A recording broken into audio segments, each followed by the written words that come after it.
রাজধানীর মিরপুরে সরকারি জমি উদ্ধারে গিয়ে ধাওয়া খেয়ে প্রাণ নিয়ে পালালো পুলিশ ও ম্যাজিস্ট্রেট। মব করলে বিবেচনা করা হবে না রাজনৈতিক পরিচয়। শুধু পদ্মা ব্যারেজ নয়, উত্তরের তিস্তা প্রকল্প দ্রুত হাতে নেবে সরকার। দুর্যোগ ঠেকাতে কাজে লাগাতে হবে খাল খননকে, বললেন প্রধানমন্ত্রী।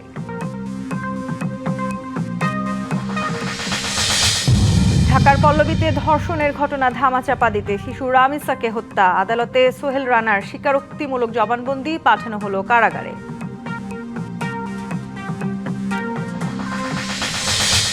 বাংলাদেশ সীমান্তে কাঁটা তারের বেড়া দিতে বিএসএফকে ২৭ কিলোমিটার জমি দিল পশ্চিমবঙ্গ। অনুপ্রবেশকারীদের তুলে দেয়া হবে সীমান্তরক্ষীদের হাতে। রাজধানীর মিরপুরে অবৈধ বস্তি উচ্ছেদ অভিযানে গিয়ে স্থানীয়দের হামলার শিকার হয়েছেন পুলিশ সদস্য সহ ম্যাজিস্ট্রেটও। এ সময় ইটপাটকেলের পাশাপাশি বিভিন্ন দেশি অস্ত্র নিয়ে স্থানীয়রা তাদের উপর হামলা চালায়। প্রাণ বাঁচাতে দৌড়ে পালান তারা। পালানোর সময়ও তাদের দীর্ঘ সময় ধরে ধাওয়া করতে থাকেন হামলাকারীরা। পরে নতুন করে অভিযানে গেলে ফের সংঘর্ষ হয়।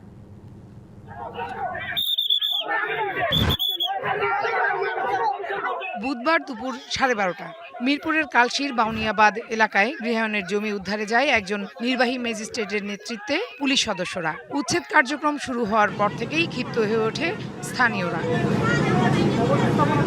এক পর্যায়ে ইটপাটকেল ও লাঠিসোঁটা নিয়ে আক্রমণ শুরু করলে পিছু হটতে বাধ্য হয় পুলিশ। প্রাণ বাঁচাতে দৌড়ে পালান তারা। পালানোর সময়ও তাদের ধাওয়া করতে থাকেন উচ্ছেদের শিকার হওয়া স্থানীয়রা। এ সময় আহত হন অন্তত 7 পুলিশ সদস্য। বিকেল 4:30টার দিকে নতুন করে অভিযানে গেলে আবারও বাধে সংঘর্ষ। তবে এবার বাড়তি পুলিশ মোতায়েন করা হয়। আর সংঘর্ষ চলার মধ্যেই এক্সকাভেটর ব্যবহার করে চালানো হয় উচ্ছেদ অভিযান।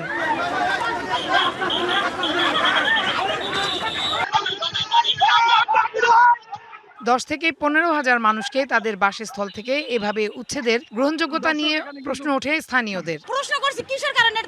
এটা তো হচ্ছে হাউজিং এর বাড়ি জায়গা, এটা তো আর্টিকেলের জায়গা না, এটা মেরির জায়গা। মেরি থাকতে দিছে আমাদেরকে। এটা 99 বছর পর্যন্ত দিছে, এখন তো 99 বছর হয় না হইছে। যারা মানুষ কিছু দেখে না, উপরে দেয়া দোতলা ভাঙতাছে। ওই মানুষ যদি মারা যেত তো কি অবস্থা হয়ে যায়? এতগুলো মানুষ কি অবস্থা হইতো? সময় দিল না, মানুষজন ঘরে থাকতে এরা উপরে বিল্ডিং টিল্ডিং ভাঙা দিল। আমাদের ইয়াটা হলো এইটা। আপনাদের একজন সাংবাদিক জিজ্ঞেস করলো যে আপনারা নোটিশ আনছেন কিনা, এই সাংবাদিকটা পর্যন্ত তারা মারছে। কতটা দিন পর ঈদ, আজকে সপ্তাহখানিক পরে ঈদ। তো এখানে যারা এই যে জায়গা বাড়িঘর ভাঙ্গা হয়েছে, এরা খুব গরিব মানুষ। কর্তৃপক্ষের কাছে উচ্ছেদের বিষয়ে জানতে চাইলে গণমাধ্যম কর্মীরাও হামলার শিকার হন। আহত হন অন্তত 3 সাংবাদিক।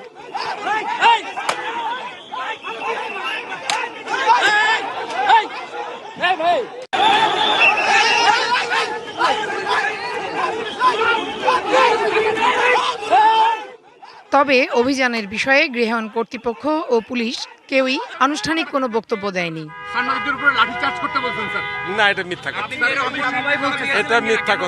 Farhana Juthi, DBC news, Dhaka.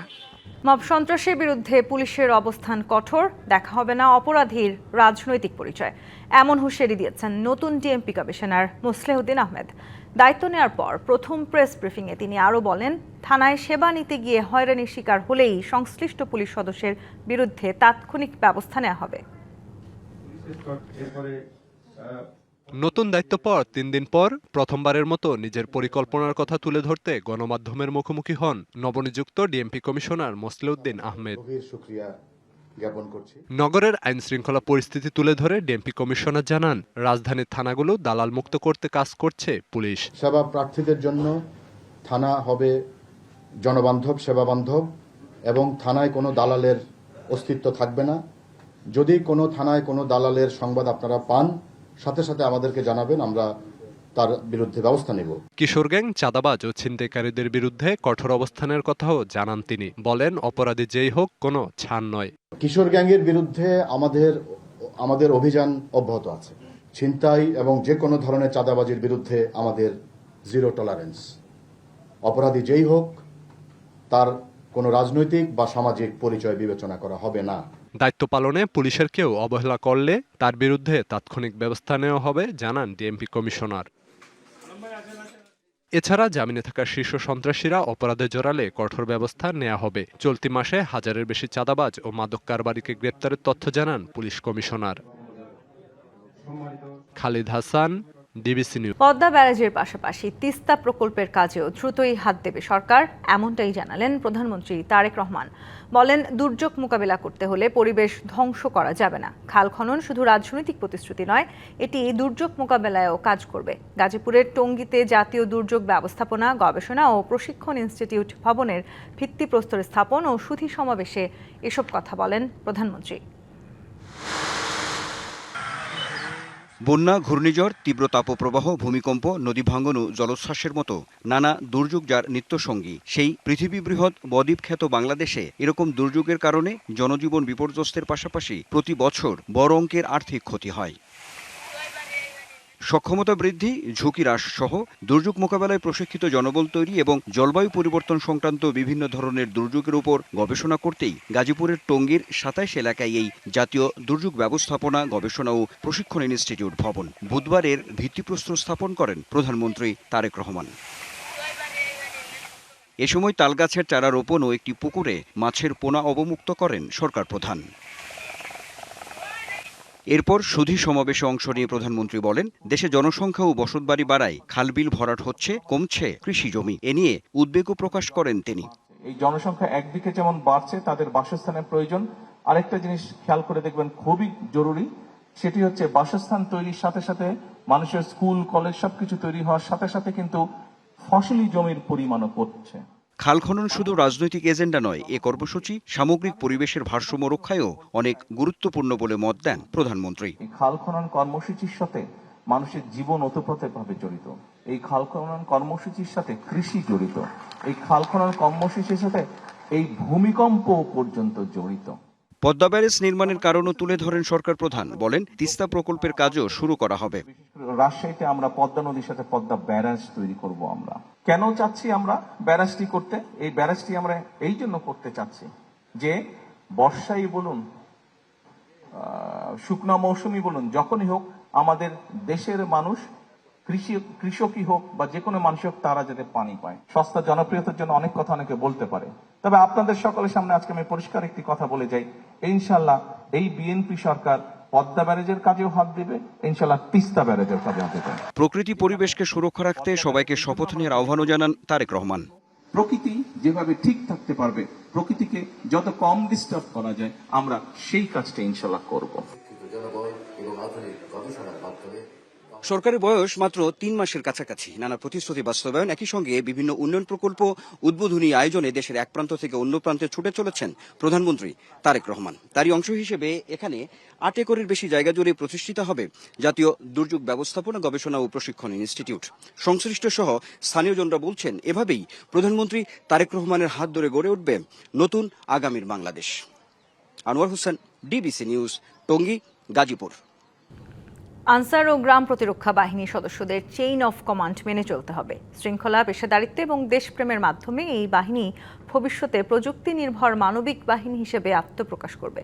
Answer ও গ্রাম প্রতিরক্ষা বাহিনীর জাতীয় সমাবেশে এসব কথা বলেন প্রধানমন্ত্রী তারেক রহমান।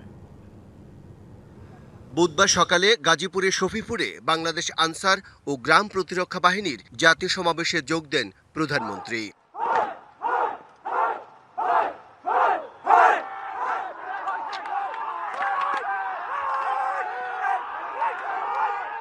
আনসার ও গ্রাম প্রতিরক্ষা বাহিনীর বর্ণাঢ্য কুচকাওয়াজ পরিদর্শন এবং সালাম গ্রহণ করেন প্রধানমন্ত্রী। পরে দরবারে আনসার ও গ্রাম প্রতিরক্ষা বাহিনীকে আধুনিক করে গড়ে তোলার প্রত্যয় ব্যক্ত করেন সরকার প্রধান।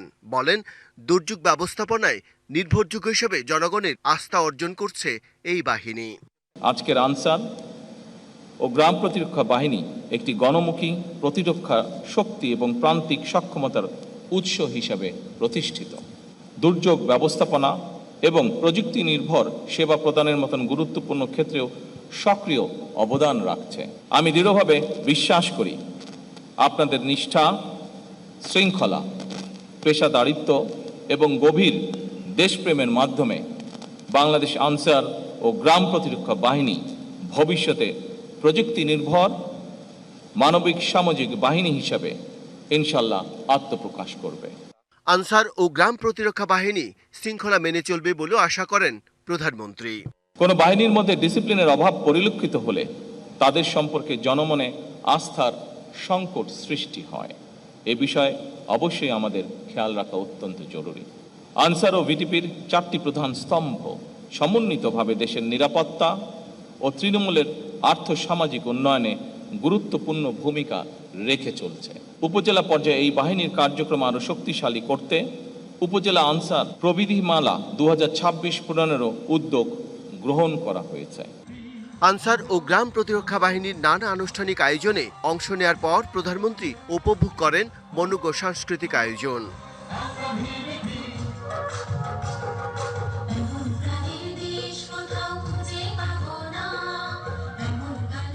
নেচে গেয়ে অভিনয়ের মাধ্যমে বাহিনী সদস্যরা ফুটিয়ে তোলেন আবহমান বাংলা সংস্কৃতি ও ঐতিহ্যকে।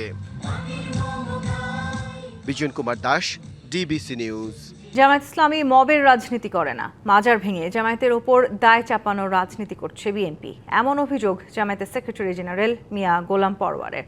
বুধবার রাজধানীতে শিশু রামিসাকে নৃশংসভাবে হত্যা, চাঁদাবাজি, সন্ত্রাসসহ সারা দেশে আইন শৃঙ্খলা পরিস্থিতির অবনতির প্রতিবাদে বায়তুল মোকাররম মসজিদের দক্ষিণ গেটে বিক্ষোভ সমাবেশে একথা বলেন তিনি। রামিসাকে হত্যার ঘটনায় গোলাম পরওয়ার বলেন, এটি আইয়ামে জাহেলিয়াতের বর্বরতাকেও হার মানিয়েছে, কিন্তু স্বরাষ্ট্রমন্ত্রীর বিবেক জাগ্রত হয়নি।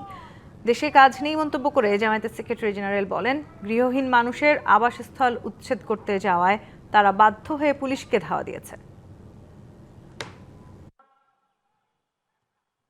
এত নিষ্ঠুরতা, এত বর্বরতা, এত নৃশংসতা দিনের বেলা কলিজার টুকরা মেয়ের গলায় ছুরি চালিয়ে মাথা আলাদা করতে পারে, এই নৃশংসতা আইয়ামে জাহেলিয়াতের বর্বরতাকে হার মানিয়ে দিয়েছে। পিতা ক্ষোভে দুঃখে বলছে, আমি বিচার চাই না, বিচার হবে না, আপনারা বিচার করতে পারবেন। এত মানুষ কান্দে, এত মানুষের বিবেক জাগ্রত হয়, স্বরাষ্ট্রমন্ত্রীর বিবেক জাগ্রত হয় নাই। জুলাই সনদ বাস্তবায়ন না হলে বিরোধীদের হুমকির জবাব দিয়েছেন বিএনপির মহাসচিব ও স্থানীয় সরকারমন্ত্রী মির্জা ফখরুল ইসলাম আলমগীর। তিনি বলেন, বিএনপি নির্বাচনে জিতে ক্ষমতা এসেছে, তাই ভয় দেখিয়ে লাভ নেই। বিএনপিও রাস্তায় নামতে জানে। বিকেলে ঠাকুরগাঁও জেলা পরিষদ চত্বরে এক অনুষ্ঠানে এসব কথা বলেন মির্জা ফখরুল।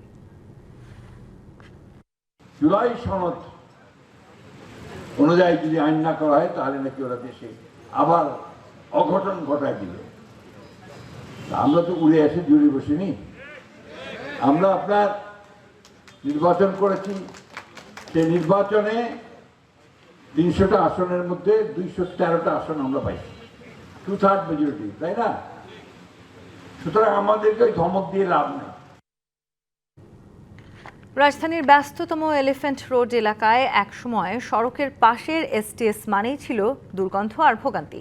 তবে সেই চিত্র বদলাতে শুরু করেছে। ঢাকা দক্ষিণ সিটি কর্পোরেশন পুরনো এসটিএসকে দিয়েছে পরিবেশ বান্ধব ও নান্দনিক রূপ। পর্যায়ক্রমে আধুনিকায়ন করা হবে আরও এসটিএস বা বর্জ্য স্থানান্তর কেন্দ্র। রাজধানী পুরাতন এলিফ্যান্ট রোড, দিনভর মানুষের ব্যস্ত চলাচল। দীর্ঘদিন ধরেই এলাকার এসটিএস বা বর্জ্য স্থানান্তর কেন্দ্র থেকে ছড়াতো দুর্গন্ধ আর অস্বাস্থ্যকর পরিবেশ। সেই অভিযোগ আমলে নিয়ে এসটিএসকে নতুনভাবে সাজিয়েছে ঢাকা দক্ষিণ সিটি কর্পোরেশন। সবুজায়ন, ল্যান্ডস্কেপিং আর পরিচ্ছন্ন পরিবেশে এখন বদলে গেছে পুরো চিত্র। দেয়াল জুড়ে আঁকা রয়েছে গ্রাফিতি, যেখানে উঠে এসেছে পরিচ্ছন্ন নগর আর বর্জ্য ব্যবস্থাপনার বার্তা। এসটিএসটা হলো আমাদের বর্জ্য ব্যবস্থাপনার লাইফ লাইন। এটা সরালে কিন্তু কোনো সমাধান না। ওই প্রেক্ষাপট থেকে আপনারা জানেন যে আমরা এসটিএসগুলোকে আধুনিকায়নের ব্যবস্থা গ্রহণ করেছি। আমরা আশা করছি এখন এসটিএস এ মানুষ ছবি তুলতে আসবে, ঈদের পরপরই বাকিগুলি আমরা হস্তান্তর করতে পারবো। দক্ষিণ সিটি কর্পোরেশনের 64টি এসটিএস এর মধ্যে প্রাথমিকভাবে 12টিকে আধুনিকায়নের পরিকল্পনা রয়েছে। ঈদের আগেই এর কাজ শেষ করতে চায় কর্তৃপক্ষ। আমরা চেষ্টা করছি যাতে এটা দুর্গন্ধ কম হয় এবং এটা যাতে শ্রী বৃদ্ধি করে। এই পর্যন্ত আমরা 3টা ওয়ার্ডে করতে সক্ষম হয়েছি এবং বাকিগুলো আস্তে আস্তে আমরা সবগুলোকেই কাজ শুরু করেছি। ময়লার ভাগাড় থেকে সবুজ আর নান্দনিক পরিবেশে নগর ব্যবস্থাপনায় এমন উদ্যোগ নগরবাসীর স্বস্তি বাড়াবে বলে আশা সংশ্লিষ্টদের। Bijan Kumar Das, DBC news, Dhaka. বাংলাদেশে নিরাপদ পানি, স্যানিটেশন ও স্বাস্থ্যবিধি তথা ওয়াশ খাতে সরকারি অর্থায়ন দিন দিন কমছে। গত 3 বছরে এই বরাদ্দ 40% কমেছে। এতে ভুক্তভোগী হচ্ছেন গ্রামাঞ্চলের মানুষ। ধারাবাহিক এই কম বরাদ্দ নিয়ে উদ্বেগ প্রকাশ করছে নেটওয়ার্ক অফ ওয়াশ নেটওয়ার্কস। বুধবার রাজধানীর ডিআরইউ কার্যালয়ে ওয়াটার এইডে আয়োজিত প্রাক বাজেট আলোচনায় সাবেক তত্ত্বাবধায়ক সরকারের উপদেষ্টা হুসেইন জিল্লুর রহমান বলেন, গ্রামাঞ্চলের পাশাপাশি শহরগুলোর মধ্যেও ওয়াশ খাতে বরাদ্দে বৈষম্য হচ্ছে। জানান, চলতি 2025-26 অর্থ বছরে দেশের 12টি সিটি কর্পোরেশনের মধ্যে 5টি ওয়াশ খাতে কোনো বরাদ্দ পায়নি। কিছু সিটি কর্পোরেশন বরাদ্দ পেলেও তা অপ্রতুল।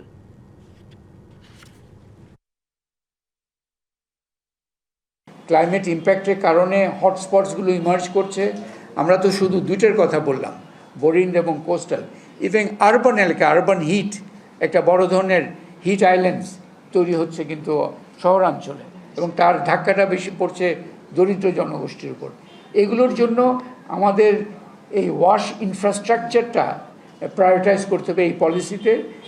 রাজধানীর গুলশান বনানীতে দফায় দফায় সীসা বারে অভিযান চালালেও মূল হোতা কাউকেই গ্রেপ্তার করতে পারেনি মাদকদ্রব্য নিয়ন্ত্রণ অধিদপ্তর। সংস্থাটির দাবি, গ্রেপ্তার না হলেও পলাতক হিসেবে মামলায় উল্লেখ করা হয়েছে নাম পরিচয়।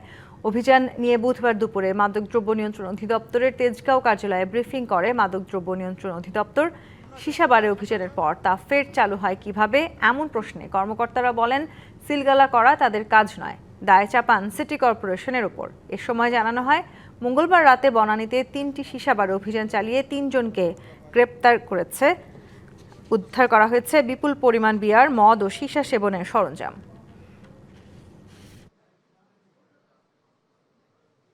গুলশান থানা আমরা মামলা করি, দি মন্টানা রেস্টুরেন্ট, সেখানে 3 কেজি সীসা উদ্ধার করা হয়। পরবর্তীতে সত্রচারী ইব্রাহিম সান কোর্টিয়ার্ড বাজারে আমরা অভিযান করি, সেখানে 5 কেজি সীসা সেবনের উপকরণ, হুক্কা পাই। আমরা চেষ্টা করতেছি যে মাদকের বিরুদ্ধে বিভিন্ন ধরনের অভিযান চালানো করা।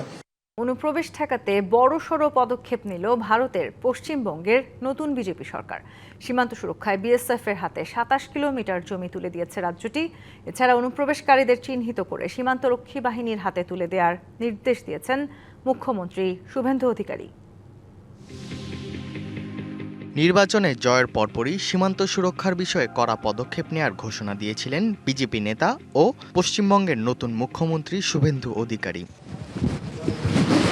এমন বাস্তবতায় দ্রুতই সিদ্ধান্ত নিল রাজ্যটির সরকার। বাংলাদেশের সীমান্তে কাঁটাতারের বেড়া দেওয়ার জন্য সীমান্তরক্ষী বাহিনী বিএসএফকে 27 কিলোমিটার জমি তুলে দিলেন শুভেন্দু অধিকারী। বুধবার রাজ্য সচিবালয়ে এ ঘোষণা দেন পশ্চিমবঙ্গের মুখ্যমন্ত্রী। আমরা বর্তমান সরকার আসার পরে দ্রুততার সঙ্গে এই ল্যান্ড হ্যান্ডওভারের প্রক্রিয়া শুরু করতে চলেছি। আজকে এর সূচনা লগ্নে আমরা 18+9 27 কিলোমিটার এলাকাকে সুরক্ষিত করার প্রয়োজনীয় জমি, সরকারি এবং আমাদের প্রাইভেট ল্যান্ড যা পারচেজ আমরা করছি, এবং তার সম্পূর্ণ অর্থ বিএসএফ আমাদের দিচ্ছেন, ভারত সরকার আমাদের দিচ্ছেন। শুভেন্দু অধিকারী আরো জানান, এখন থেকে নাগরিকত্ব সংশোধনী আইনের বাইরে থাকা অনুপ্রবেশকারীকে গ্রেপ্তার করে বিএসএফ এর হাতে তুলে দেবে পুলিশ। আজ থেকে আমরা এই আইন কার্যকর করলাম। এর ফলে সিএ এর অন্তর্ভুক্ত যারা, অর্থাৎ সিএ তে বলা আছে 7টা কমিউনিটি বা ধর্ম পালন করা লোকেরা, তারা সিটিজেনশিপ অ্যামেন্ডমেন্ট অ্যাক্টের আওতায় আসবেন। ভারতের আইন অনুযায়ী 2024 সালের 31শে ডিসেম্বর পর্যন্ত বাংলাদেশ, পাকিস্তান ও আফগানিস্তান থেকে ধর্মীয় নিপীড়নের কারণে আশ্রয় নেওয়া 60টি অমুসলিম সম্প্রদায়ের মানুষ শরণার্থীর মর্যাদা পাবেন। 2025 সালের 4 এপ্রিল কার্যকর হওয়া অভিবাসন ও বিদেশি আইনের 33 ধারা অনুযায়ী এ বিজ্ঞপ্তি জারি করা হয়। তবে এর বাইরে থাকা অনুপ্রবেশকারীদের নিজ দেশে পাঠানোর ব্যবস্থা করা হবে বলেও জানান Suvendu. Irteza Chowdhury, DBC news desk. জ্বালানি ও কৃত্রিম বুদ্ধিমত্তার ক্ষেত্রে সহযোগিতা আরও জোরদারের বিষয়ে সম্মত হয়েছে চীন ও রাশিয়া। বুধবার বেইজিংয়ে দ্বিপাক্ষিক বৈঠকের পর অন্তত 20টি চুক্তিতে সই করেন শি জিনপিং ও ভ্লাদিমির পুতিন। ট্রাম্পের বেইজিং সফরের 1 সপ্তাহ পার না হতে চীন আবারও নতুন করে উৎসবমুখর পরিবেশে লাল গালিচায় স্বাগত জানালো রুশ প্রেসিডেন্ট ভ্লাদিমির পুতিনকে। ক্রেমলিন কর্তার এটি বেইজিংয়ে 25তম সফর। বিমানবন্দরে রুশ প্রেসিডেন্টকে স্বাগত জানান চীনের পররাষ্ট্রমন্ত্রী ওয়াং ই। এরপর বেইজিংয়ে পুতিনকে স্বাগত জানান চীনা প্রেসিডেন্ট শি জিনপিং। পুতিনের এ সফরের শুরুতে ধারণা করা হয়েছিল দুই দেশের মধ্যে 40টি চুক্তি স্বাক্ষর হবে, তবে বুধবার অন্তত 20টি চুক্তি স্বাক্ষরের কথা জানায় ক্রেমলিন। বাকি চুক্তিগুলো পরে পৃথকভাবে ঘোষণা করা হবে বলেও জানায় তারা। বৈঠক শেষে রুশ প্রেসিডেন্ট সাংবাদিকদের জানান, বেইজিংয়ে নিরবিচ্ছিন্নভাবে তেল ও গ্যাস সরবরাহ বজায় রাখতে প্রস্তুত মস্কো। তিনি উল্লেখ করেন, দুই দেশের বাণিজ্য যে কোনো বহিরাগত প্রভাব ও নেতিবাচক বিষয় থেকে সুরক্ষিত থাকবে। এদিকে চীন জানায় দুই দেশ কৃত্রিম বুদ্ধিমত্তা ও প্রযুক্তিগত উদ্ভাবনের ক্ষেত্রে সহযোগিতা আরও জোরদার করবে। প্রযুক্তি খাতের নানা উদ্ভাবনের জন্য প্রয়োজনীয় উপাদান বিরল খনিজের অন্যতম উৎস বলা হয় চীনকে, আর এ খাতের বিশ্ববাজার এখন তাদের নিয়ন্ত্রণে। Rahnuma Fermin, DBC news desk.